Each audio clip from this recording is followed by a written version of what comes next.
Okay, so hi everyone and welcome to my talk. My name is Hrvoje. I come from Croatia and I'm a team lead at a Croatian company called Radian. We basically do cloud core banking in Scala. Now, for the past 3 days, you listened to many smart talks. Now it's time to listen to one stupid talk. Yes, we're going to be talking about management. Okay, but before we do that, a couple of notes. First of all, you already know about Slido, so please use it for questions. And the second thing is, I want to put a giant disclaimer on top of this whole talk, and the disclaimer being, it's just my opinion, okay? So please try to remember that the next time you disagree with something I said. Okay, now let's begin. I'm going to start this talk with a bit of Q&A with myself. So, question number 1, is this talk about management? Well, as we already said, yes it is. Aren't talks about management usually bullshit? Well, yeah, usually they are. So then is this talk also bullshit? I don't know, it probably is. It depends who you ask. And now the biggest question remains, so why should I waste my time on this? Well, because no matter what you do in life, you'll always need to work with other people. And my hope is that this talk will help you do that more effectively. So without further ado, I give you 11 lessons on life, management and everything else. You see, this guy is already smiling because he knows it's going to be good.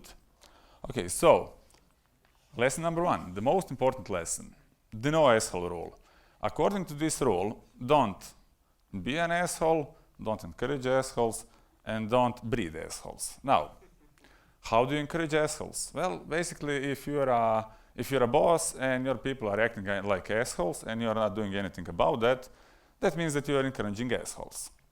Now, how do you breed the assholes? Well, usually asshole bosses breed assholes either by hiring assholes or by setting the standard of behavior so low that normal people start behaving like assholes. Now, the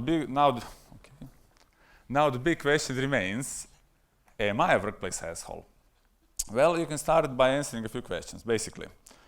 Imagine your colleagues looking back at the encounters you had, like your discussions, disagreements and stuff like that.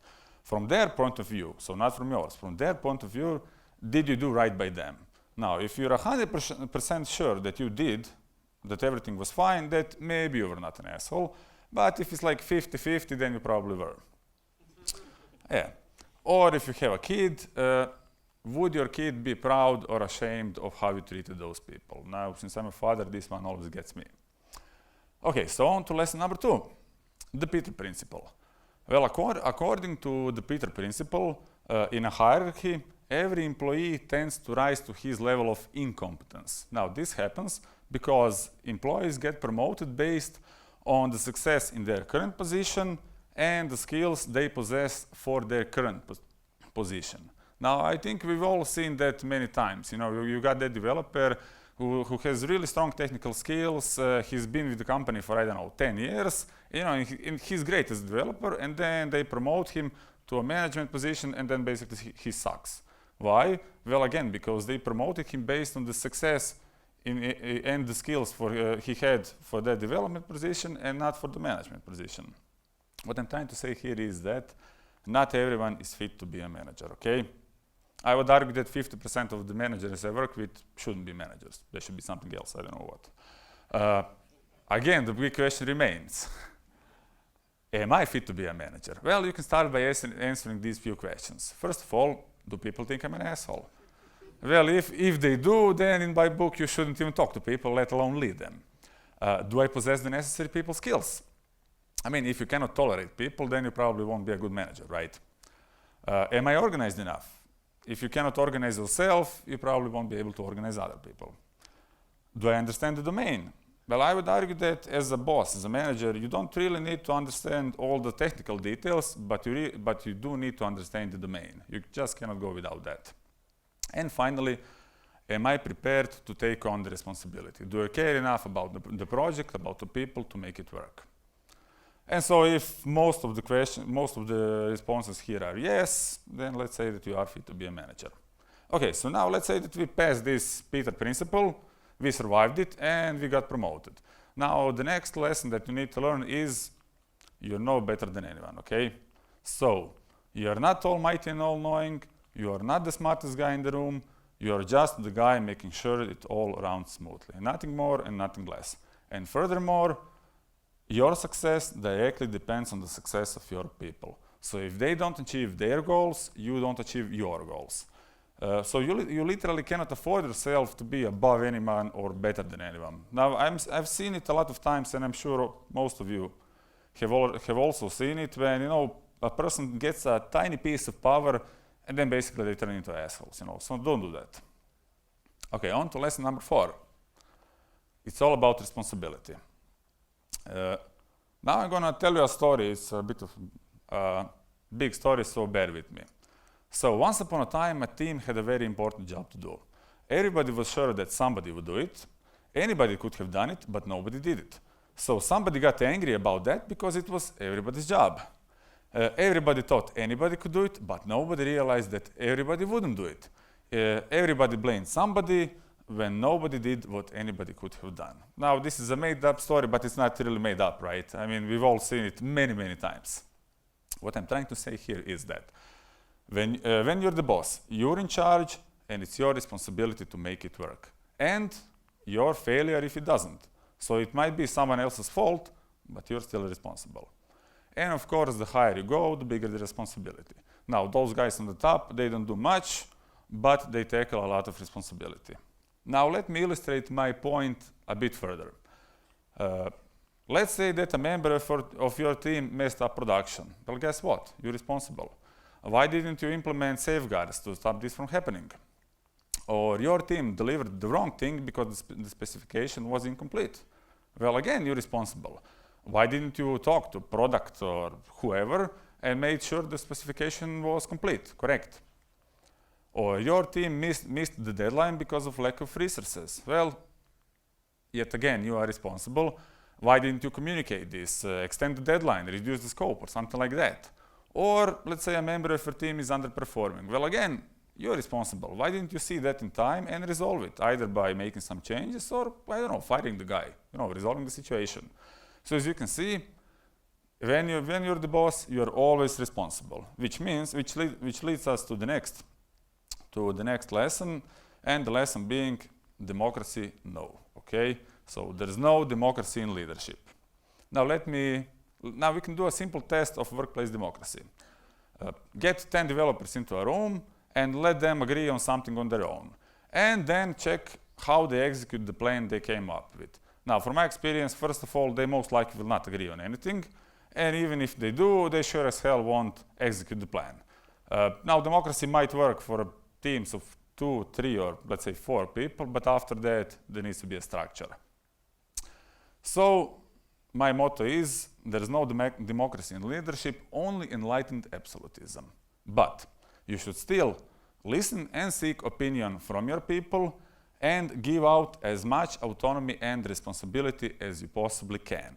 But remember, the final decision and the responsibility for that decision is yours. So if you want, you can delegate everything and just sit back and, relax. But bear in mind, if they fuck up, it's your head. So you're here to steer the ship and to make sure things get done. Remember that. Okay, on to lesson number 6. There is no should in leadership, make a decision or die trying. You see, even our Captain Hindsight tells us that. Let me ask you a question. So, when was the last time you attended a management meeting with absolutely no concrete outcome? The 10 of you spend 2 hours in some stuffy room, you talked about something that no one remembers half an hour later, and you came up with nothing. I think in the past month, probably half of you did that, at least once. So, according to, so in my book, the outcome of almost every meeting must always be an actionable decision on how to proceed further. Now, the actionable, that's the most important part. So, it can be, we are going with this approach instead of that one. Or it can be, I don't know, we're not sure, Peter, John, whoever will gather additional info and then we'll decide. Or it can be, we're not going to do anything. I mean, even a decision not to do anything is a perfectly actionable decision. We're not going to do anything, hence we're not going to waste any more resources, right? Totally fine. But remember, always stick with what you have decided, because not doing so will have a very negative impact on your people. Again, we've all seen that. Management makes some grandiose plan and then they don't execute 10% of it. It's just bad. I mean, it's because it weakens your position as a leader, because people stop believing you. And that's, if you want to be a successful leader, a successful manager, that's a pretty tough decision. So, start small, but with whatever you promise, do it.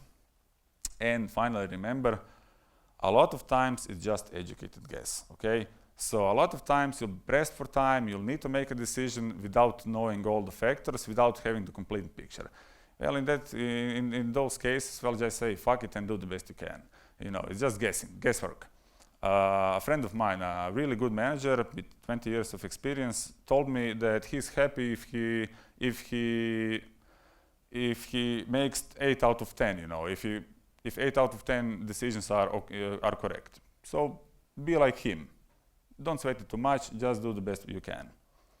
And finally, let me leave you with a bit of wisdom from Teddy Roosevelt, who once said that in any moment of decision, the best thing you can do is the right thing, the next best thing is the wrong thing, and the worst thing you can do is nothing. So remember that.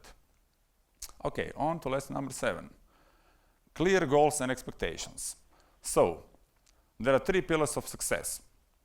Can he do it? Or she, okay? Does he want to do it? And does he know what exactly he needs to do? Now, as a manager, you have a limited influence on the competencies and the motivation of your people, but you have absolute influence when it comes to the expectation. So a successful manager always needs to provide the answer to the what, the how, and the why. So what are we doing, how are we doing it, and why are we doing it? Now, from my experience, people often forget the why part. Why are we doing something? The big picture. And I think it is very important to explain that to people, because otherwise they will just feel like cold monkeys. So don't do that. Explain to them why. And also remember, there's no free lunch. Okay? So you cannot just magically give a task to someone and then expect it to be perfectly done 3 weeks later. Unfortunately, it doesn't work like that. I tried it, trust me, it doesn't work. So you always need to check and recheck everything is understood and keep tabs on the progress. Remember that. Okay, lesson number 8. Not all waste is garbage. So when your people make a mistake, and of course they will because it's normal, instead of getting angry at them, think of mistake as opportunities to improve. And so it's very important to nurture the culture of admitting and fixing mistakes. So your people need to know that it's okay to make mistakes, and also that no mistake is too big to admit, because the worst mistakes are the ones swept under the rug. Those ones will come biting you in the ass later. Also, always define steps on how to stop the same mistake from happening again. You know that saying, fool me once, shame on you, fool me twice, shame on me. Okay, so, fix it, plug the hole. And finally, remember, unless it's pure neglect, don't be too quick on punishments. Because if you start punishing people for whatever, for little things, they will still make mistakes, they will just not admit to them. So don't do that, try to avoid that if you can. And also remember, it's truly a mistake only if you don't learn anything from it. Otherwise, it's a learning experience. Okay, so it wasn't a mistake, it was a learning experience. Moving on, lesson number 9. So remember, feedback is the king. So feedback is the single most valuable tool in your toolbox. Feedback can be reinforcing or redirecting. It's reinforcing if a person is doing something good, or redirecting if they're doing something bad. A successful feedback needs to be regular, frequent, and timely, which means that you don't give feedback once every 6 months and then complain about something a person did 4 months ago. No, you do it right away when it happened. It also needs to be focused on the specific behavior or the event and not the person. So I'm not criticizing you, I'm criticizing something that you did. It should also be specific, what exactly went wrong. I mean, for example, you cannot just tell me, oh, you messed up the application. You need to tell me what did I mess up. it should also be focused on the future, how are we going to improve this? And finally, it should be balanced. So, don't forget about the positive feedback. I'm not sure how are things in Poland, but in Croatia, bosses tend to give feedback only when it's a bad feedback, So don't do that. I mean, if a person did something good, tell them they did it good. Why not? I mean, it doesn't cost you anything. And also remember, praise publicly, but criticize privately. So unless you really want to send a message to the whole team, don't criticize publicly. It's just nasty. I don't know, in my opinion at least. And finally, worst feedback is no feedback, okay? I mean, you can always start from yourself. How do I know I'm doing something wrong if no one told me that? Yeah, so give feedback, please give feedback. Okay, on to lesson number 10, almost done.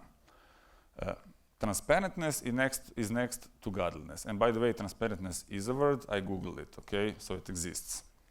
So at any point in time, there needs to be a clear understanding of priorities, deadlines, what exactly needs to be done, who's doing it, and finally, what's the current status? Like, I don't know, open questions, blockers, delays, and stuff like that.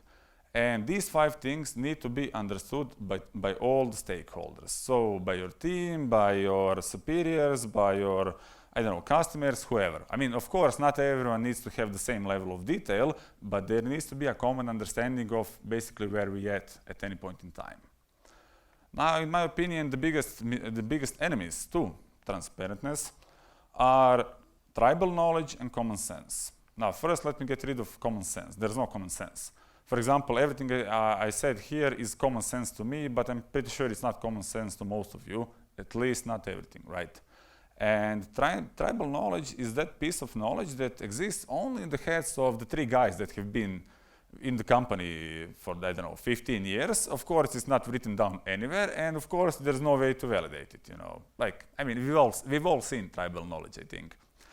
So, my advice to you would be to write down whatever seems relevant, and always explicitly agree on things. It doesn't matter what, flows, processes, indentation, brackets, whatever, just agree on things, because otherwise everyone will have their opinion on what the common sense for that should be, and it's going to be chaos.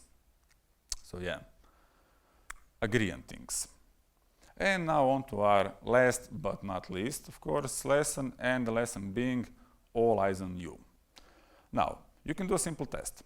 So let's say that you are a manager, a team lead, or whatever. So start using some strange term in your daily communication, and then see how long it takes for your people to pick it up and start using it themselves. I mean, this sounds stupid, but trust me, I tried it and it works. So what I'm trying to say here is that, and what studies have shown, is that people actually emulate their bosses. And I know all of you think, no, I'm better than that, no, it doesn't affect me, but it does, trust me. We're no special, we're not unicorns, and it's just human psychology. So the point being is that when you're the boss, you're setting the bar, okay? So you're setting the bar for the commitment to work. If you don't care about your job, why should they care? But if you care and make it work, then so will your people. You're also setting the bar for the standard of behavior. So you're being an asshole, you're giving them permissions to also be assholes. But if you're polite and respectful, then they better be polite and respectful to each other. So you're also setting the bar for the mood. Let's say that you are nervous and frightened, then basically they're updating their CVs because they think the company is going under. But if you're calm and confident, they can focus on their work. So that's why it's super, super important not to spread FUD, fear, uncertainty, doubt. Let me give you an example. Let's say that this building is on fire. Would it be more helpful if I started yelling, fire, fire, everyone's gonna die? Or if I tell you, please people, we have a situation, evacuate in an orderly fashion, right? I think the second approach would be more helpful to everyone, right? So don't spread FUD. It's very important. It's all about empirical. Even fake it till you make it, at least something, even if you feel nervous inside. And this basically brings me to the end of my talk. I would just like to give you one more piece of advice, and the advice being, for better or for worse, your actions and behaviors are always under the microscope. So please be a good example to our people. Thank you very much. Drop the mic. That's it. Thank you. By the way, if you want, you can find my talk on the slides on speaker deck. It's Hrvoje Crnjak. Just do a picture. Okay, now let's see if we have any questions, although I doubt it. Okay, whoever wrote this, I'll take you on. I'll take your offer. Yes, your soul is mine. What's my opinion on flat organization? I mean, as in there's no hierarchy.